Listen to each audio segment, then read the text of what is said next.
Sí, ¿verdad?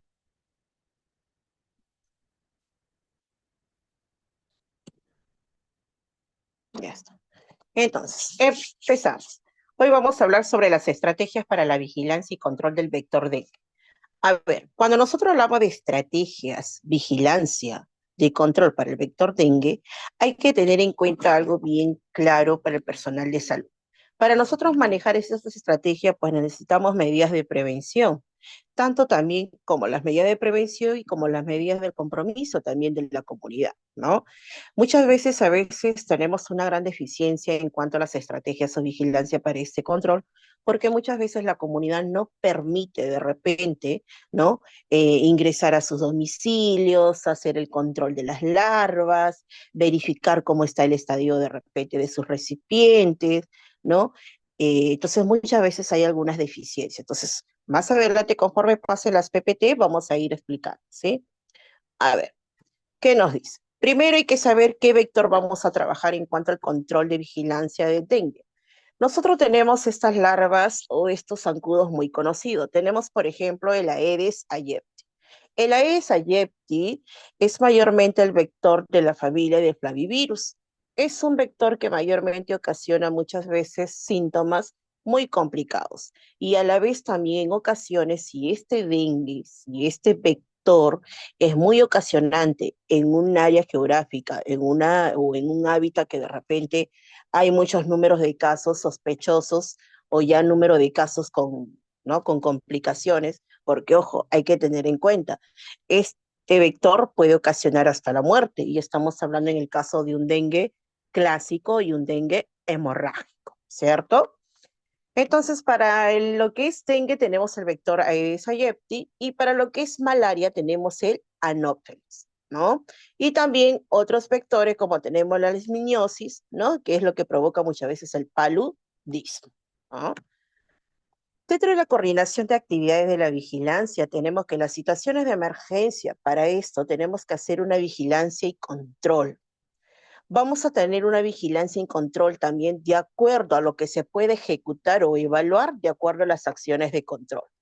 Es decir, yo antes de realizar una vigilancia de control basado en ejecución, planificación y todo lo que tengamos que observar en las etapas para yo realizar esta vigilancia, tengo primero uno, que contar también con el abastecimiento que voy a realizar en cada visita domiciliaria, ¿cierto? Porque nosotros utilizamos los larvarios, ¿no? Para poder tener un control y vamos marcando con día, fecha y situación, pues, ¿no? En la que estamos haciendo la visita domiciliaria.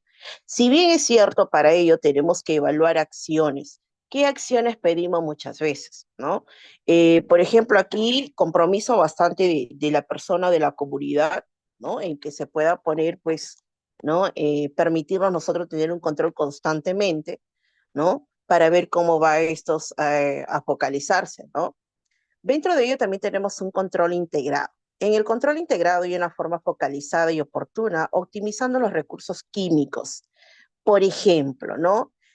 Muchas veces cuando estamos en casa, cuando ya vemos hoy en esta época, por ejemplo, donde hay mucha agua estancada, hay mucha agua sucia, por ejemplo, les explico, yo estoy acá en Chincha y mayormente acá se maneja mucho lo que son las sequías, los alcantarillados, los recipientes que viene el agua bastante turbia, ¿no? Entonces, todas esas cosas son inconvenientes muchas veces para focalizar, pues, ¿no? Al zancudo.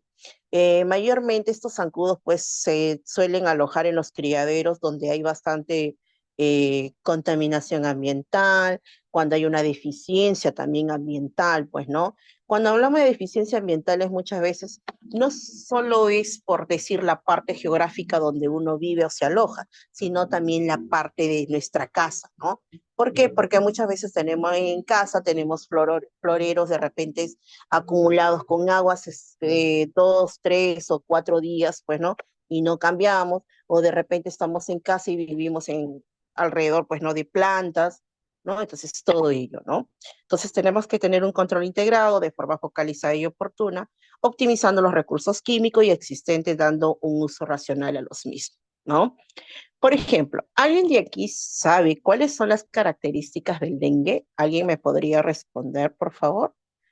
¿Cómo reconocemos a este zancudo característicamente? A ver, voluntarios.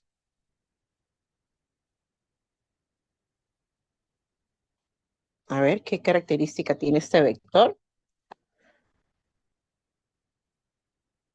A ver, ¿qué dice? Pueden utilizar el micrófono, no hace falta por el mensaje. Pueden utilizar el micrófono. Ya bueno, tiene patas Buenas, largas. Dígame, escucho, Juan. buenas noches, buenas tardes. Buenas tardes, saludo a la Tonia. Trabajo yo en el Centro Médico Mala de Salud. Somos vecinos, pues usted está en Chincha, nosotros estábamos en Mala. Ujú. El año pasado, en el 23, el 2023, hubo un brote en Chilca y Sí, en todo el verano del 2024 hubo pacientes bastante acá en Mala. Y existe el vector, ¿no? En realidad no es el zancudito que nosotros normalmente vemos, es un zancudo especial. Yo tuve la oportunidad de verlo uno cerca de mi casa. Es un poquito más grande de lo normal, un poquito negrito, patas un poco largas. Es característico y tiene una línea blanca en el medio, si no me equivoco. exacto. Muy bien, sí. Mayormente la característica de este zancudo tiene unas patas largas, platinadas, en ambos lados de las patitas, por decirlo así. En medio de, como se podría decir, ¿no? La espalda de este zancudito también hay otros brillantes, ¿no? Platinadas. Mayormente este zancudo lo diferenciamos por dos cosas. Un zancudo que provoca una patología como una enfermedad, es decir, este zancudo sea anófeles, sea dengue, sea, perdón, Aedes aegypti, estos zancudos mayormente no suelen hacer ruidos. No son como los zancudos que encontramos en las sequías, en las chacras, en los campos, por decirlo así. Estos zancudos mayormente no suelen susurrar, pero sí tienen una pronunciación donde mide máximo de 0,5 milímetros, centímetros cúbicos, por decirlo, ¿no? Entonces, son zancuditos que mayormente no se expresan al ruido. En cambio, los zancudos normales que tenemos en casa, que es propiedad ambiental en cuanto a la parte ecológica, bueno, esos zancudos sí suelen susurrar. Pero estos zancudos que provocan enfermedades, como es el dengue o como es la malaria, mayormente no suelen hacer ruidos. Muy aparte, también otra de las características es que estos suelen salir siempre al amanecer y al atardecer. No son como los zancudos que tenemos en casa de manera normal, que están rondando todo el día, ¿no? Entonces, hasta eso tenemos en la especialidad para ellos, ¿no? Entonces, ¿qué nos dice la coordinación de actividades? Con base a la situación actual, hay un plan integrado de manipulación del medio ambiente, la aplicación de herbicidas, ¿no? De manera biológica, química y la aplicación. Cuando hablamos de la parte biológica, pues es algo que nosotros podemos manejar, por ejemplo, ¿no? Hoy que viene el agua a casa y lamentablemente el agua viene turbia. Lo podemos manejar haciendo hervir el agua antes de consumirlo, ¿verdad? Si es la parte química, es ya mayormente cuando a mí me dicen o me especifican de repente un brote epidémico.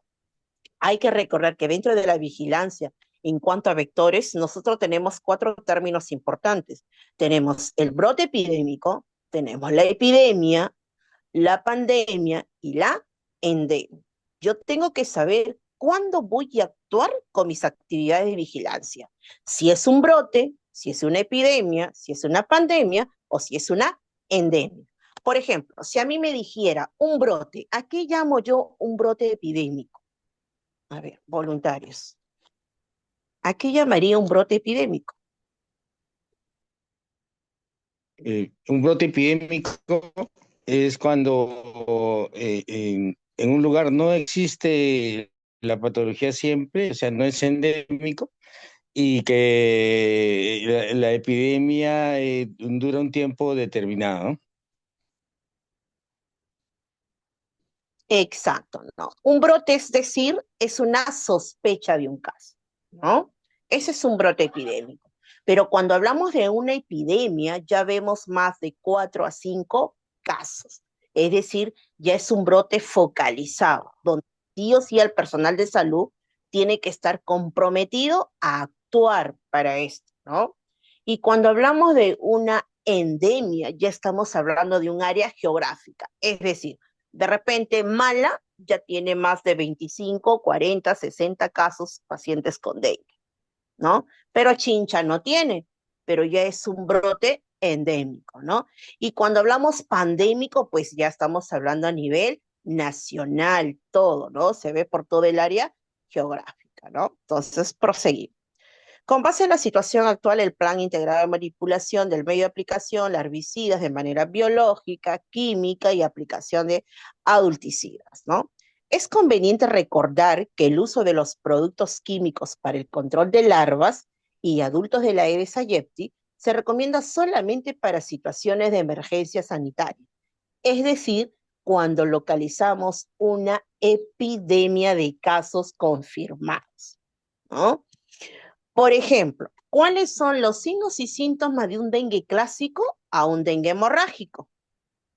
A ver, ¿cuál sería la diferencia entre un dengue clásico y un dengue hemorrágico?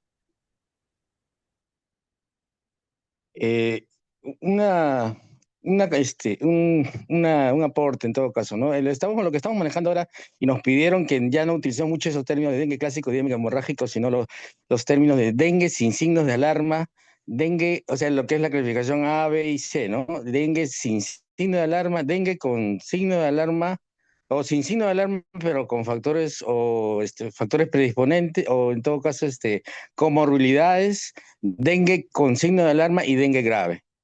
En todo caso serían dengue sin signo de alarma, dengue con signo de alarma y dengue grave, ¿no? Es una clasificación que se ha determinado, ¿cierto? Que es ahora, pero, pero se conocía en este caso de esa manera, ¿verdad? Porque si bien es cierto, Así es. porque si bien es cierto, el dengue tipo 1 mayormente no ocasiona tanto la gravedad de la enfermedad, pero el dengue hemorrágico, ello sí, que muchas veces Ujú. conlleva una mortalidad, Ajá. ¿verdad? En el caso de los pacientes. Entonces, Y de forma, disculpa, pero valgan verdades, en el CIE-10 todavía existe el diagnóstico de dengue hemorrágico. exacto, eso no se cambia, ¿no? Ya que los signos y síntomas característicos son muy distintos, eso no va a variar, ¿no? A ver, seguimos.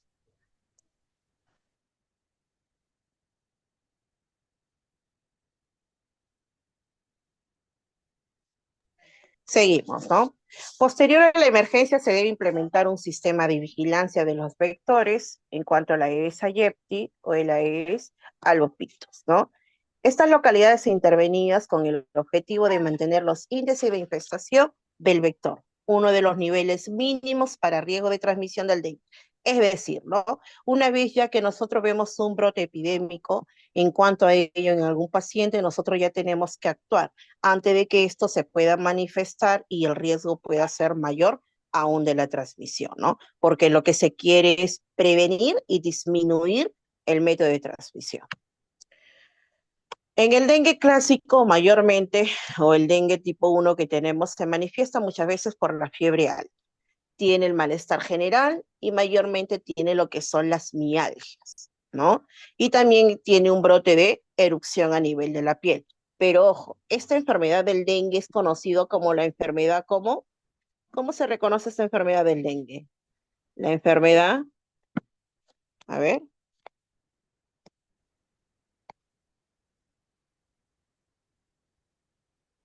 ¿cómo que es conocida la enfermedad del dengue?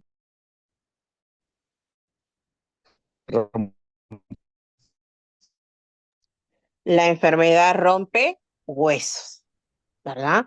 Porque son unos dolores articulares y musculares muy latentes, lamentablemente. Tenemos el dengue hemorrágico. Cuando nosotros Rompehuesos, hablamos de ¿no? un... exacto, rompehuesos.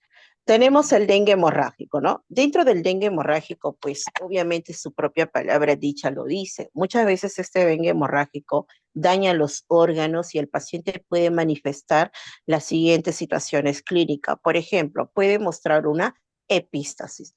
¿Qué significa una epístasis? Un sangrado por la nariz. Puede pronunciarse también con una gingivorragia. ¿Qué significa una gingivorragia? Sangrado de las encías. Puede haber también, pues, ¿no? Una hemorragia a nivel del tracto digestivo, ¿no? Donde muchas veces, ¿qué ocasiona en el paciente? Los vómitos y las disposiciones con sangre, ¿no? Y bueno, las famosas petequias, ¿no? Que son los puntos rojos que muchas veces nos salen a nivel del cuerpo, ¿no?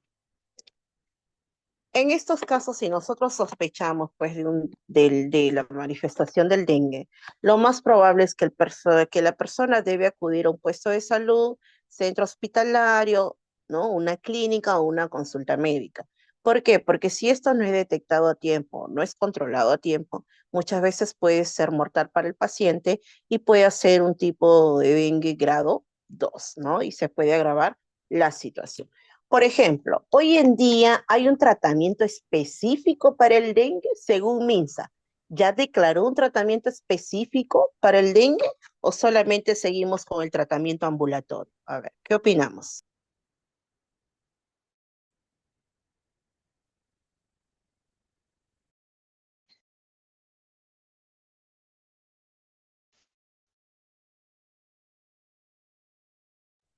A ver, ¿cuál es el tratamiento específico o el tratamiento común que En muchas realidad, veces... los pacientes con dengue con signos de alarma, Exacto. en realidad el tratamiento básico es la hidratación del paciente. Muchos de los síntomas en el dengue sin signos de alarma, sobre todo el dolor abdominal, las náuseas, los vómitos, se va, inclusive hasta la plaqueta mejora con la hidratación adecuada. Exacto, muy bien, exacto. Lamentablemente, un tratamiento específico ya dado farmacológicamente no lo tenemos, pero sí tenemos un tratamiento común, que muchas veces lo que utilizamos es la hidratación, ¿no? Y bueno, y lo básico que manejamos es el paracetamol, ¿cierto? O sea, un tratamiento específico ya dado por el MINSA no la hay, pero sí tenemos un tratamiento ambulatorio que lamentablemente sería bueno que ya MINSA ya esté, bueno, es lo que se dice, ¿no? Que ya está en investigación para dar un tratamiento específico para resolver y para bajar pues la demanda de pacientes que mayormente padecen esta enfermedad. Pero la pregunta también es, ¿no? ¿Por qué aquí en la costa el paciente que sufre con dengue lamentablemente no podemos manejar muy bien la situación y causa muchas veces de manera mortal? ¿Y por qué en la parte selva sí? Por ejemplo, para nosotros acá en la parte costa, tener dengue es algo preocupante y desesperante, pero en la parte selva es un caso de lo más normal para las personas. ¿A qué creen ustedes que se deba ello? ¿Por qué ellos sí y por qué nosotros no? A ver. Quizá lo que puede pasar es el criterio de la endemicidad, ¿verdad? O sea, nosotros no teníamos antes de 2023, muy poco habíamos visto. Exacto, ¿no? Ah, La- a ver, a ver. No se le escucha bien. Bueno, bueno, sí, sí, tiene problema se de escucha un conexión. Sí, poquito borroso. sí, sí, sí. A mí me escuchan bien, ¿verdad? Sí. Sí, sí, sí se lo escuché bien. Ok, ok, También ya. se escucha un poquito entrecortado, doctora. ¿Sí? ¿Seguro? No creo. Estoy muy bien. Pero bueno, ya. Ni hablar. Seguimos Ahora entonces. sí, ahora sí se la escucha. Ya. A ver. Entonces, tenemos también el ciclo evolutivo del vector. Si bien es cierto, cuando este vector llega a alojar los huevos, ¿no? Obviamente estamos hablando del vector hembra, de la Aedes aegypti, ¿no? Mayormente suele alojarse muchos en los floreros, recipientes, ¿no? Cilindros, los ladrillos mojados, en las acequias, qué sé yo, botellas, qué sé yo, ¿no? Entonces, este vector, una vez que es alojado, demora de 6 a 3 días. ¿Para qué? Para poder formar los huevecillos. Y hay que tener mucho cuidado, por favor. Hoy en día que está cayendo el agua bastante turbia, mayormente en la época de calor, creo que siempre padecemos eso mayormente, ¿no? Y hay la desesperanza de zancudo, porque hoy estamos, mayormente Chincha, les hablo por Chincha. Chincha ha organizado su plan de contingencia acá en el Hospital San José. Cañete, no sé cómo estará, pero creo que también tienen una brigada por también hacer la prevención de vigilancia, ¿no? Están con vigilancia y prevención, ¿no? Porque es alarmante. Y mayormente nos preocupa bastante por las aguas que están cayendo turbias, sucias, con pajas, con parásitos y qué sé yo, ¿no? Que por más muchas veces tratamos de repente de reservar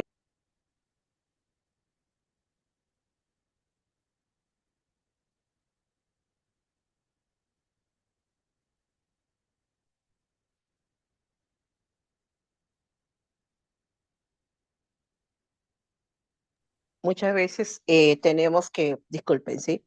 Muchas veces tenemos que tener bastante precaución con ello, ¿no? Y tomar las medidas de prevención.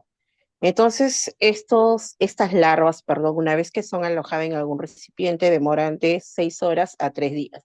¿Para qué? Para poder formar las larvas, ¿no? Que mayormente se ven mucho en los recipientes. Lamentablemente se ve casos de casos en las viviendas cuando hacemos la vigilancia, cuando hacemos el control de larvas, aunque parezca increíble, en verdad, a veces cuando pasamos ese control de vigilancia, cuando destapamos los recipientes, encontramos recipientes con gramas verdes, negras, ese recipiente parece que no se ha lavado, Dios mío, 2 semanas, un mes, y lo más triste es que las personas así lo consumen a la 8, ¿no? Y ojo que muchas veces se hace lo que es el método de promoción, promocionamos en los asentamientos humanos, educamos a la población, pero a veces, como siempre digo y suelo decir, muchas veces ya no es por deficiencia del personal, sino por deficiencia de responsabilidad de la persona misma, ¿no? Por ejemplo, ¿cuántas veces debemos de lavar los recipientes? Si en caso utilizáramos los bidones o tachos, creo que le llamamos, ¿cuántas veces se deben de lavar? A ver, máximo cuántas veces el agua debe estar ahí almacenada.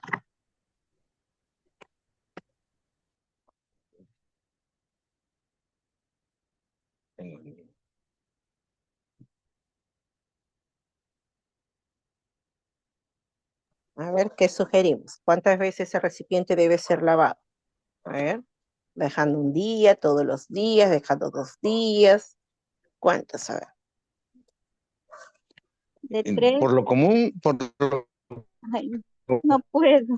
Cuando entra una semana lo dejan, pero yo creo que no. Juan Luis Bonito.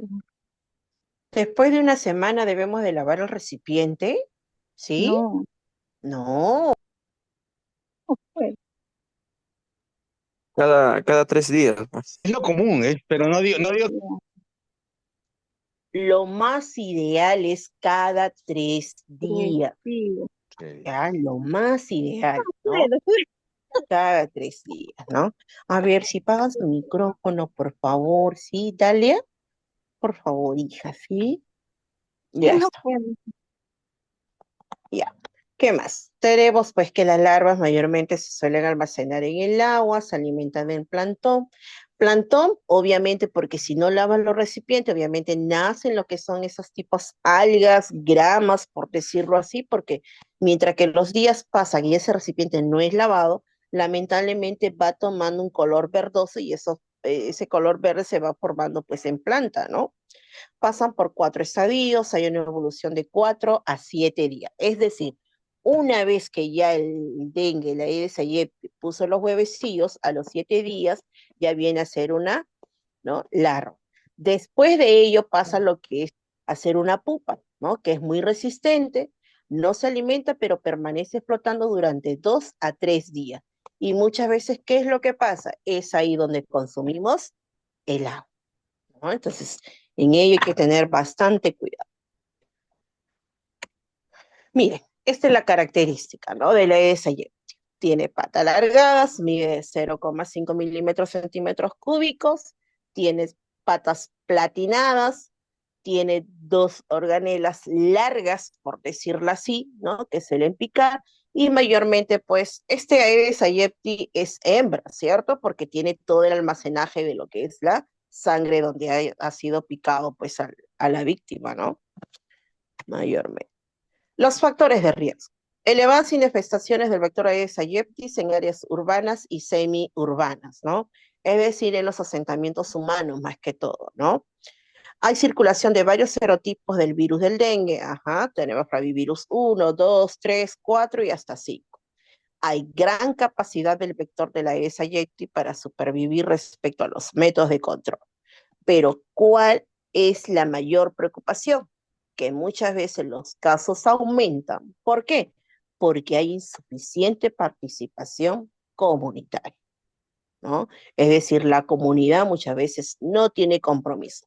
Tocamos las puertas, nos vende turquesa, queremos hacer control y lamentablemente no nos permiten ingresar a la vivienda.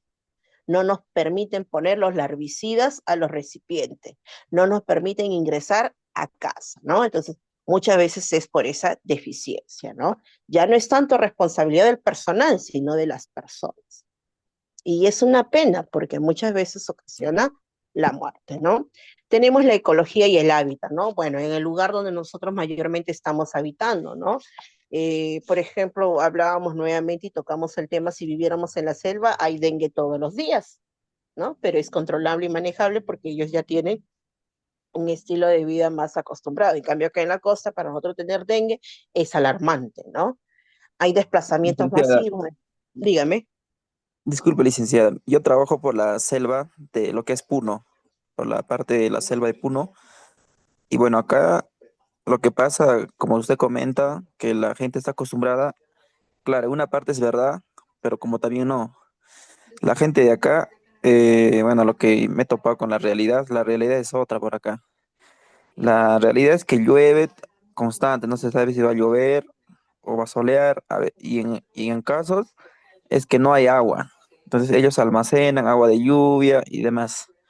Entonces lo que pasa es que la gente, como usted comenta, ¿no? Que ya nos vende turquesa, cierran la puerta o la respuesta común que dicen, ¿no? Toda la vida vienen con lo mismo. Entonces, como usted lo comenta, ¿no? No es ya parte de nosotros, ¿no? No es una deficiencia del personal, sino que ya es, creo que más de la conciencia de la población. Pero lo que más pasa es que acá la gente es un poco descuidada, por no decirlo así, ¿no? Porque hay bastante migrante en esta zona donde yo estoy, hay muchos migrantes. Vienen de la sierra, vienen otros de la costa, entonces no están acostumbrados. Y lo que pasa es que dejan nomás los baldes ahí, dejan los recipientes ahí, y creo que hoy en día creo que hay dos casos de dengue por acá, por lo que es de Carabaya. Gracias, licenciada. Ok, no te preocupes y gracias por la corroboración. Y es cierto, ¿no? Y lamentablemente a veces la población, y es una gran pena porque lo preocupante son los niños. Y si bien es cierto la realidad en la parte selva, lamentablemente pues allá tenemos las lluvias constantemente y toda esa sequía, todo ese alcantarillado, por decirlo así, es acumulado en un solo lugar. Por eso que estos vectores suelen alojarse ahí, pero a veces, como bien lo dice el joven que ha participado, pues, ¿no? Lamentablemente a veces ya no es responsabilidad del personal, sino de la persona, ¿no? Porque lamentablemente no nos dejan ingresar, no nos dejan que nosotros ayudemos en ello, en la prevención, ¿no? Entonces ya escapa de nuestras manos muchas veces la turbulencia de casos que muchas veces se identifica, ¿no? Entonces, hay deficiencia en detección e información de notificación de casos. A ver, muchas veces también pasa ello, ¿no? Cuando dice deficiencia en detección, información y notificación de casos. Es decir, también tenemos nuestras ventajas y desventajas. Es decir, a veces también tenemos colegas pues que nos da flojera de repente o ya pasamos y sin embargo estamos paloteando, hacemos el paloteo de encuesta, ¿no? De repente no ingresé, pero ya puse como si hubiera ingresado. Y lamentablemente esa información hay una deficiencia muchas veces al obtener los casos de realidad de brotes. Entonces, en ello lamentablemente hacemos un daño también a la población. Así como hay deficiencia de la persona misma, también tenemos deficiencia muchas veces del personal, ¿no? Por eso hay que tener mucho cuidado cuando hacemos las visitas domiciliarias. Hay que decir las ambas verdades como tú has encontrado el domicilio de la persona. No podemos engañar, no podemos graficar muchas veces las paredes, escribir sí visité cuando ni siquiera entraste, ni siquiera le colocaste las larvicidas en los recipientes, ¿no? Hay que tener mucho cuidado, ¿no? Deficiencia en servicios públicos, principalmente lo adecuado y lo aseo. Sí, también. En casa, mucho cuidado. A veces tenemos los tachos de basura o las bolsas de basuras y lamentablemente cuando solemos de repente acumular muchos dulces, de repente botamos, ¿no? Algo que hay estancación de un poquito, una bolsita de agua, qué sé yo, en las bolsas de basura, todo eso suelen llamar zancudos. Entonces, en esa parte hay que tener mucho cuidado y siempre la casa limpia, ¿no? Hay que tener mucho cuidado, no muchos floreros, muchas plantas en casa, que eso lamentablemente llama a que el vector suela tener un criadero en casa, ¿no? Y es lo que no queremos. En la selección de medidas de control tenemos el control físico, el control biológico y el control químico. Si es físico, lo vamos a manejar a través del medio ambiente. ¿Y cómo puedo manejar yo un control del medio ambiente haciendo una visita domiciliaria? Diciéndole a la señora, tiene que barrer bien, tiene que de repente cerrar bien los tachos de basura, tiene que eliminar los floreros, ¿no? Las aguas que están muchos días almacenadas en los floreros, tiene que tapar todo recipiente que esté expuesto al ambiente, ¿no? En el control biológico, pues tenemos que utilizar aquí, pues, ¿no? Los herbicidas, ¿no? También el control químico, pues ya tenemos las fumigaciones, las famosas fumigaciones que hacemos muchas veces en casa, ¿no? Por ejemplo, hasta cuando vamos a tocar las puertas para hacer las fumigaciones, no cierran la puerta. La persona prefiere dormir más y no atendernos. Entonces, ¿qué hacemos nosotros en contra de ellos? Simplemente respetar la decisión de la ciudadanía, pero no debería de ser, porque si se trata de mi vida, lo primero que debo hacer es abrir la puerta, ¿no? Para que ellos puedan ingresar y puedan eliminar este vector. Pero a veces por irresponsabilidades de las personas mismas solemos tener estos brotes epidémicos, ¿no? Bueno, para ello también tenemos que saber qué es un vector. Un vector es todo objeto animado capaz de transmitir un agente infeccioso desde su reservorio, desde el momento donde se aloja, desde el momento donde hace el criadero, ¿no? A otro ser vivo. Es decir, es un vector que ya viene con un almacenamiento para transmitir la enfermedad a una persona, ¿no? Se determina por el sentido de la transmisión cómo se transmite esta enfermedad del dengue a través de la picadura del mosquito, ¿no?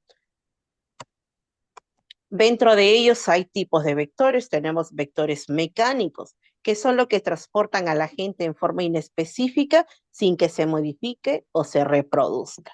Es decir, ¿no? Es un zancudo que ya de repente está contaminado, simplemente viene, pica y ya estás contaminada por este vector, ¿no? Mayormente también se da muchas veces de manera, pues, ¿no? Ocasional. Tenemos el vector biológico, ¿no? Es un agente que se multiplica y se transforma, ¿no? Asegura que es una transmisión efectiva y prolongada de un ciclo para un agente, ¿no? Es cuando ya este vector pues pasó toda la faceta de la primera, segunda fase y ya simplemente viene a agravar la situación en el paciente o en el huésped, como le decimos.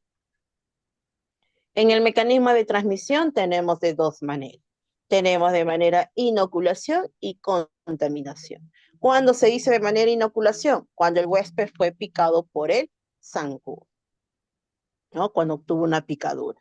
Y lamentablemente, pues, por contaminación es a través de los agentes infecciosos, ¿no? ¿Cómo se produjo? También el paciente fue transmitido la enfermedad por una picadura, sí, pero en este caso se ocasionó por la parte ambiental, ¿no? De repente, mucha contaminación en casa, el basural, la sequía, las plantas, qué sé yo, ¿no? Por un factor. Dentro de los factores del medio tenemos lo que es el clima, los relieves, por ejemplo, el agua, justamente lo que mencionaron de antes, ¿no?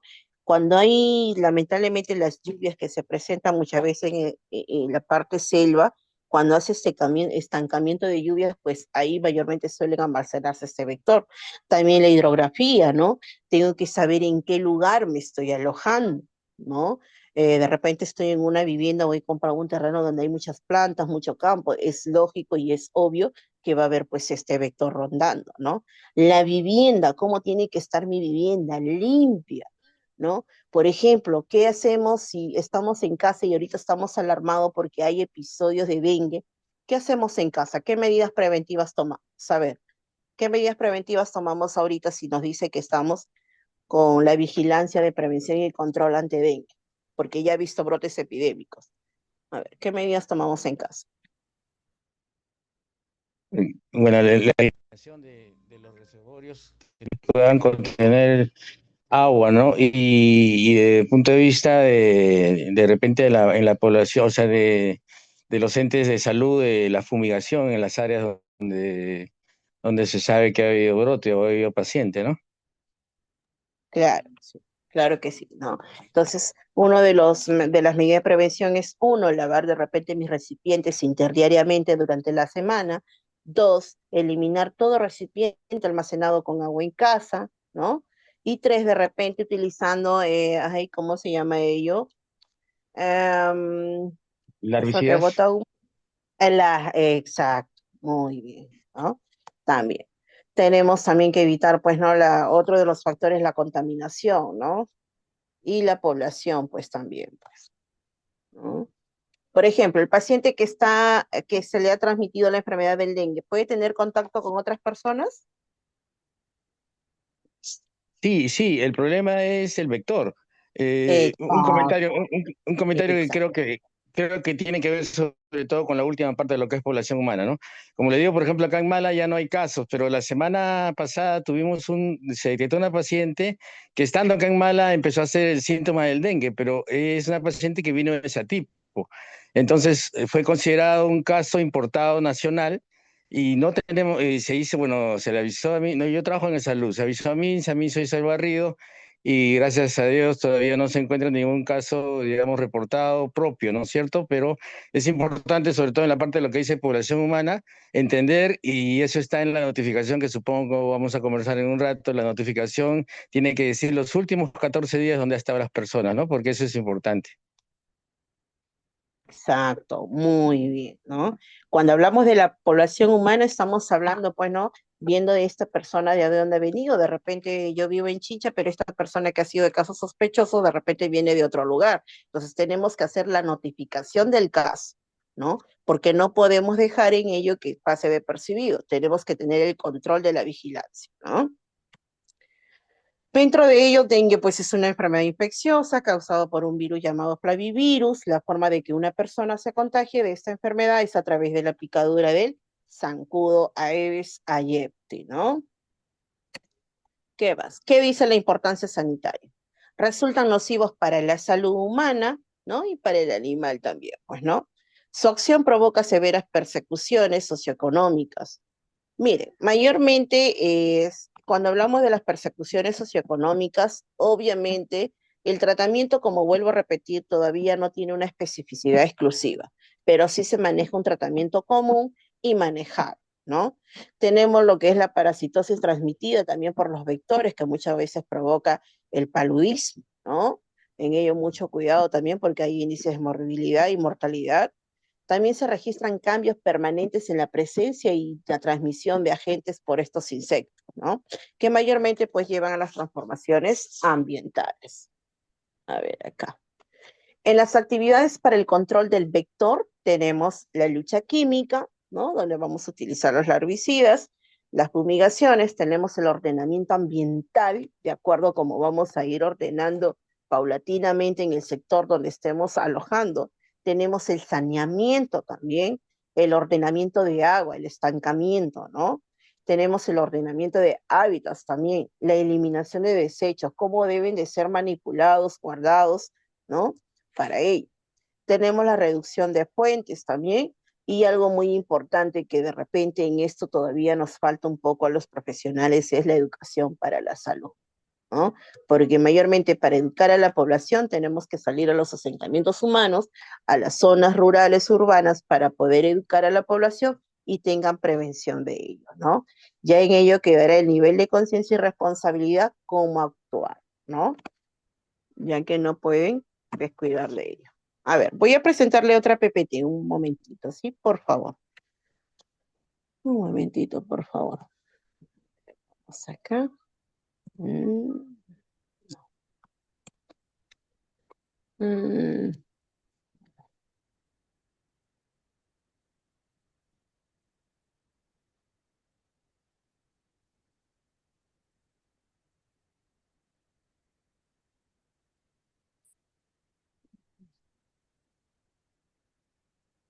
Quisiera hacerles una consulta. ¿Ustedes creen que dengue, zika y chikungunya es lo mismo? ¿Estamos hablando del mismo vector o diferente? Con dengue, sí que chikungunya es el mismo. Es el mismo, ¿verdad? Muy bien. Qué bueno. Están atentos, ¿eh? Un comentario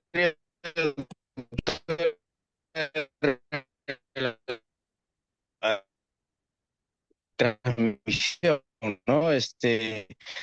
para que exista la transmisión tiene que haber un mosquito. El zancudo de la Aedes hace Ay, la enfermedad. O sea, ellos se enferman. Y cuando contagian, contagian que tener la enfermedad. O sea, puede existir el vector, pero si no hay, no hay cómo transmitirse. a ver, si no me equivoco, creo que es Juan, ¿sí? El quien me habló. Lo escucho bien, bien entrecortado, Sí, Juan. sí, sí. Sí, sí, No está un lo poco escuché muy claro. entrecortado. Y yo soy el doctor Juan Bonilla, como le.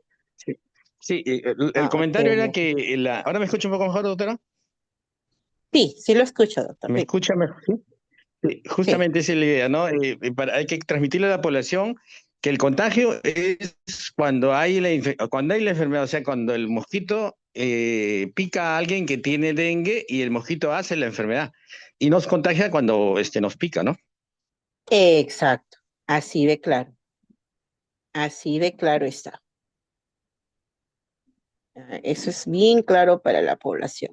Pero a veces la población, muchas veces por el analfabetismo o de repente el desconocimiento que manejamos, ¿qué es lo que pasa? Piensa que el paciente que tiene dengue ya no lo tiene que tocar, ya no tiene que hablar y muchas veces eso falta de educación, muchas veces, ¿no? Tenemos que educar a la población. O es cuando el paciente ya está infectado con la enfermedad o cuando el mosquito provoca lo que es, ¿no? A través de la picadura, ¿no? Entonces, dentro de ello también miren de repente, cuántos huevos puede producir este Aedes aegypti. Puede producir de 80 a 150 huevos, ¿no? Estamos hablando del 50% regular de los huevecillos que puede provocar este zancudo hembra, ¿no?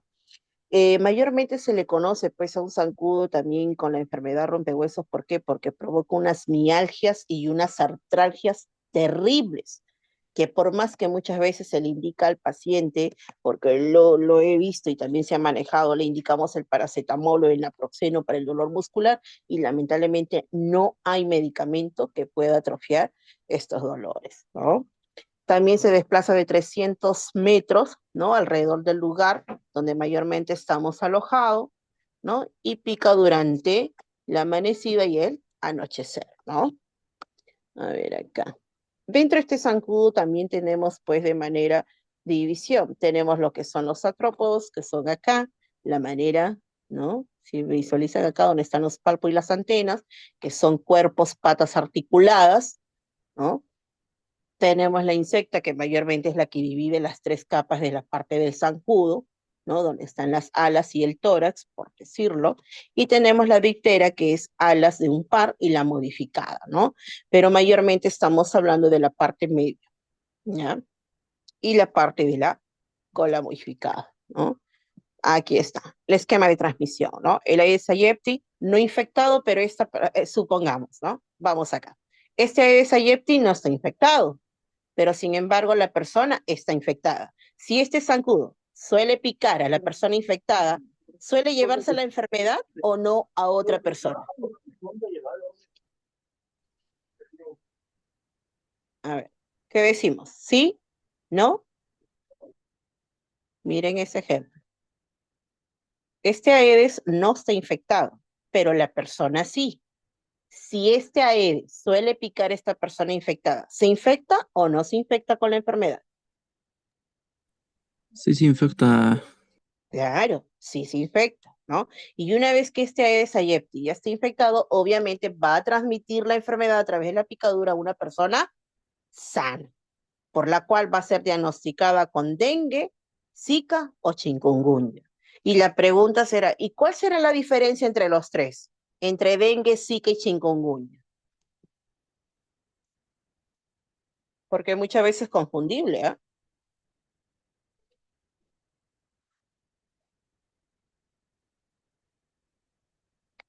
A ver.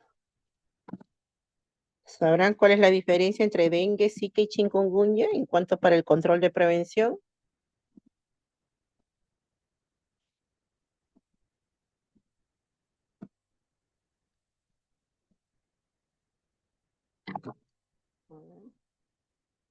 Cuando yo hago una notificación de casos, ¿cuándo se hace una notificación de casos en pacientes con dengue?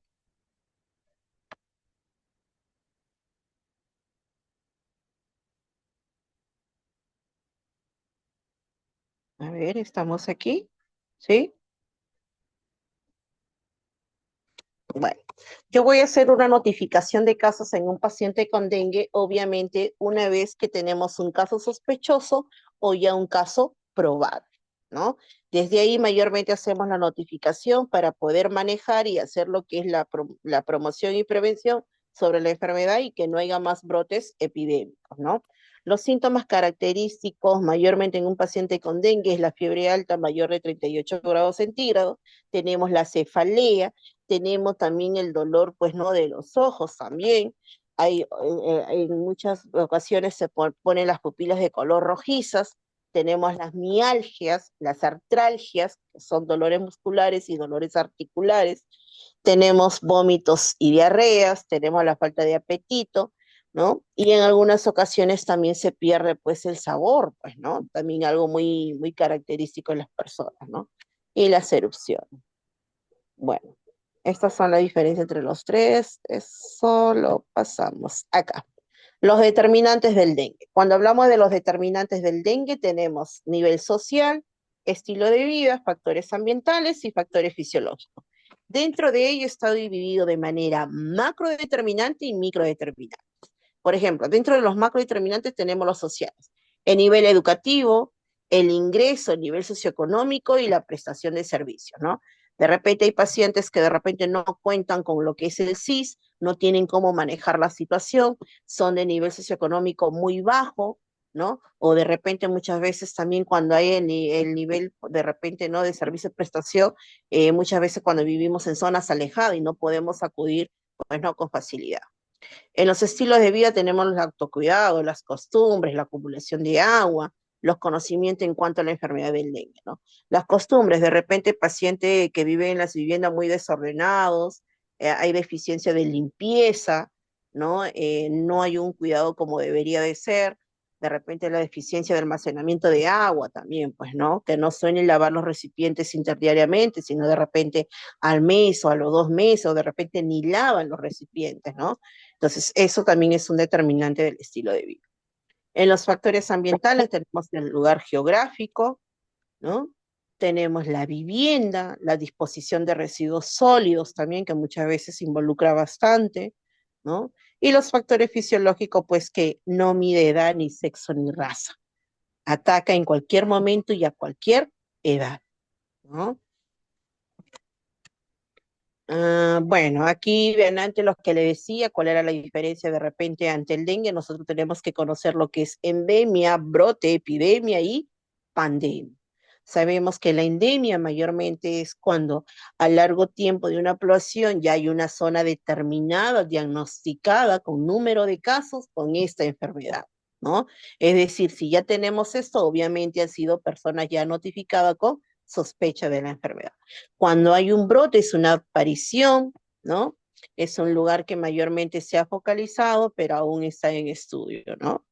La epidemia mayormente es cuando hay el aumento de casos, ¿no? De repente acá tenemos 20, 40 casos.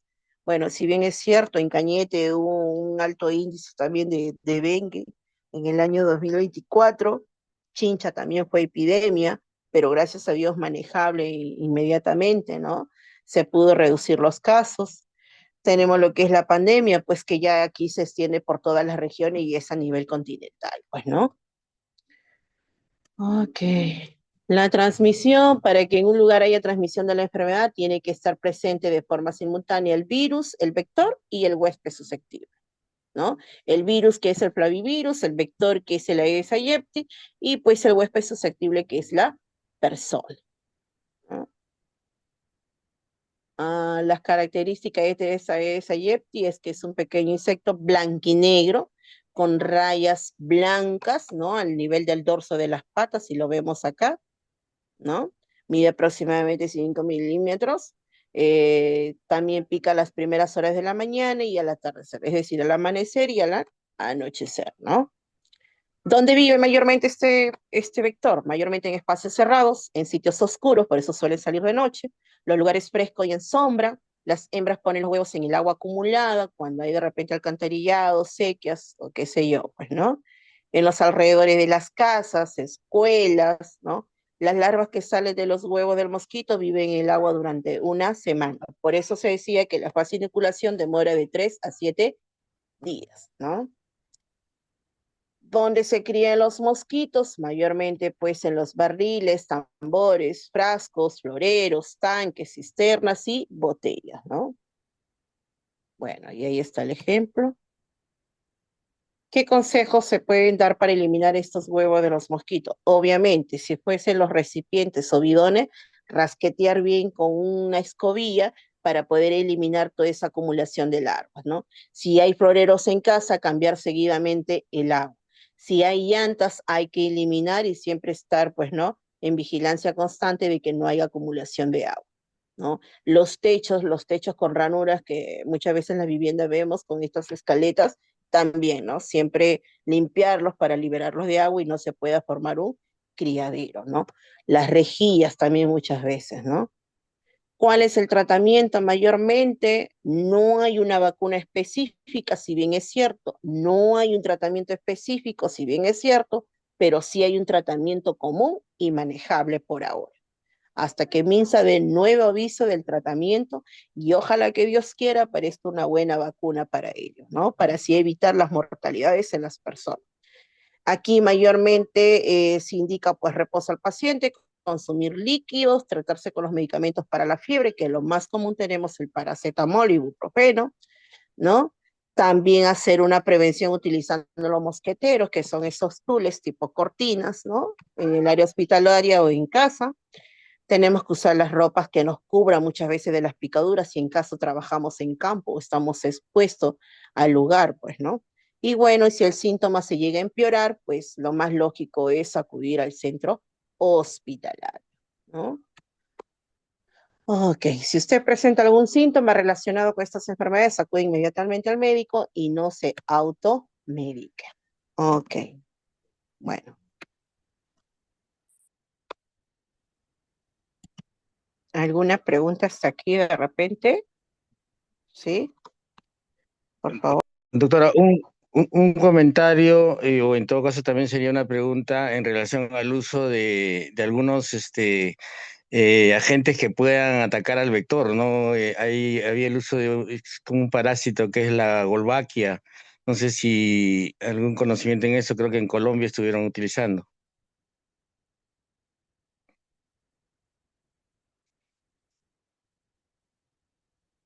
Ah, ¿aló? Sí, se te escuché, no te preocupes. Mayormente sí, esa es una bacteria que mayormente naturalmente llega a reducir, pues, ¿no? La capacidad de los mosquitos. Es como un liofilizante, por decirlo, que lo que hace es paralizar estos mosquitos para que puedan seguir transmitiéndose el virus de las personas, ¿no? Sí, pero mayormente aquí todavía creo que aún todavía no lo manejamos por ahora. ¿Alguna pregunta más?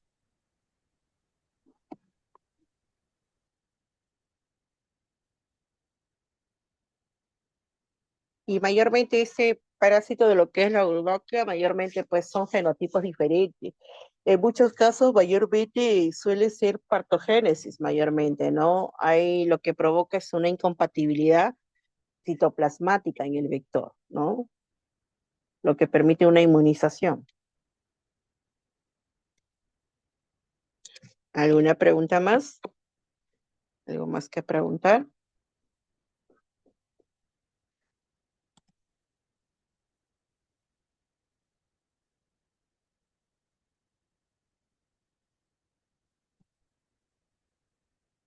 Y bueno, y este parásito, lo que acaba de preguntar es el doctor, pues es para disminuir muchas veces, ¿no? El virus.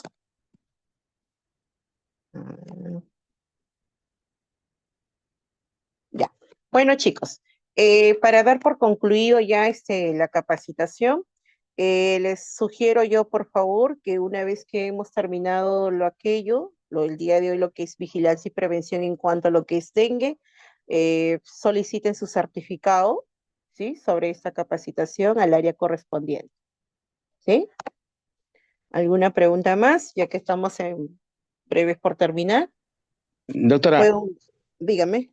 sí, en relación a lo que es la vacuna, Y bueno, a lo que se ha teorizado y que es una realidad que a quienes le ha dado un serotipo no lo protege definitivamente. Por ejemplo, si le ha dado serotipo 1 o serotipo 2, que es el 2 que ha sido el más frecuente, no está protegido contra otro serotipo y la hipótesis es que cuando le vuelva a dar, le va a dar un dengue más severo, probablemente con síntomas graves o un dengue con signos de alarma o dengue grave. Y ese es uno de los problemas para el uso de la vacuna que está siendo utilizado en Brasil, si no me equivoco, sobre todo en personas que no les ha menores de 16 años, si es que no me equivoco. Exacto, doctor. Justamente lo que usted dice, ¿no? Es todavía en investigación y probablemente se pueda manejar, porque todo anticuerpo, toda vacuna tiene su ventaja y desventaja. En algunas personas hay probabilidad, como es en Brasil, que sí se está aplicando, bueno, pero hay rebote. Entonces todavía necesitamos especificar más, me imagino yo, una vez que la OMS o la OPS dé por diagnosticado una vacuna como debería de ser, vamos a ver en cuál es la conclusión, porque ahí hay una gran ventaja y desventaja. Si esta persona ya se puso, ¿hay la probabilidad de que pueda de repente tener con gravedad? Claro que sí. Si nuevamente esta persona puede tener la enfermedad, hay una gran complicación, como también pueda que no. Y eso todavía está en estudio, ¿no? Vamos a ver, ojalá que llegue a investigar para que ya esté pronto acá, pues, ¿no? Y poder manejar y haya menos morbilidad de casos y manejar los casos. Ya está. Bueno, chicos, yo me despido, que tengan muy buenas noches, fue un placer haber estado con ustedes. Para servirles, soy la licenciada Giovanna Acevedo Martínez y conmigo concluyeron. Muchísimas gracias por su atención.